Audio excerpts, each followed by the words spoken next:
La cybersécurité des enfants est plus que jamais au cœur des préoccupations au Sénégal. Face à la montée des risques liés à l'hyperconnexion et au cyberharcèlement, SOS Village d'enfants lance une plateforme inédite, e-Ironsi, Alliance régionale des ONG pour la cybersécurité. Le lancement a eu lieu ce vendredi 26 septembre 2025 avec le soutien du programme NetHope Digital Protection Grant.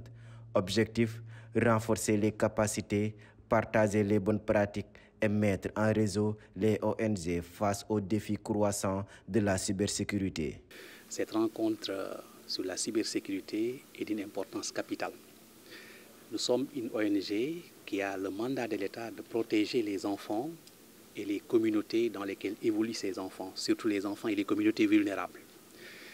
Il s'est trouvé que dans cette démarche, nous avions l'expertise et la compétence avérée de protéger ces enfants dans un espace connu qui est l'espace physique, l'espace des quartiers, l'espace des villes, des villages.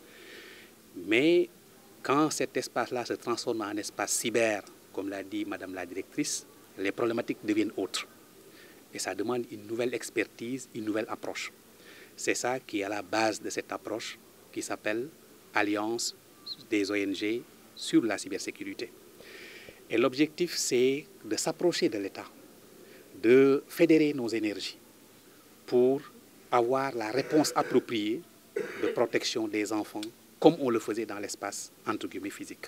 M. Diop a alerté sur les menaces qui pèsent sur les mineurs. Contenu choquant, abus, exploitation sexuelle et exposition à des matériels inappropriés. Pour lui, la responsabilité de SOS Village d'enfants est claire. Du côté des pouvoirs publics, la préoccupation est la même.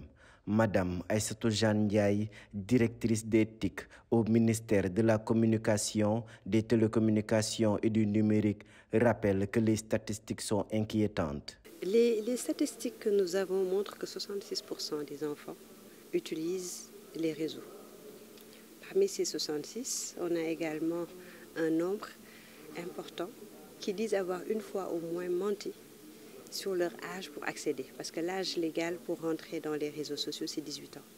Au Sénégal, également, c'est 18 ans. Mais les enfants mentent sur leur âge pour rentrer. C'est pourquoi, dans la stratégie, le New Deal technologique, le Sénégal a pris l'engagement de protéger tout le monde, que ce soit les enfants, les parents et même les instituteurs et toutes les personnes qui gravitent autour des enfants. C'est le programme de protection des enfants en ligne qui a pour objectif de protéger l'enfant tel qu'il est protégé dans le monde physique que nous connaissons aujourd'hui, mais aussi dans le monde cyber qui sont les réseaux et autres. Elle rappelle que l'État a déjà lancé le programme de protection des enfants en ligne qui ne concerne pas seulement les mineurs, mais aussi leurs parents, leurs enseignants et toutes les personnes qui les entourent. Le Sénégal a ainsi renforcé son arsenal avec la Direction générale du chiffre et de la sécurité des systèmes d'information, l'Agence d'exécution de la cybersécurité et l'École nationale de cybersécurité à vocation régionale. Des dispositifs qui viennent soutenir l'action de SOS Village d'enfants et de sa nouvelle plateforme e-Ironsi. Unir les forces de l'État, des ONG et de la société civile pour protéger les enfants en ligne. C'est tout l'enjeu d'e-Ironsi. Une alliance régionale qui veut transformer Internet en un espace sûr où les enfants pourront grandir et s'épanouir en toute sécurité.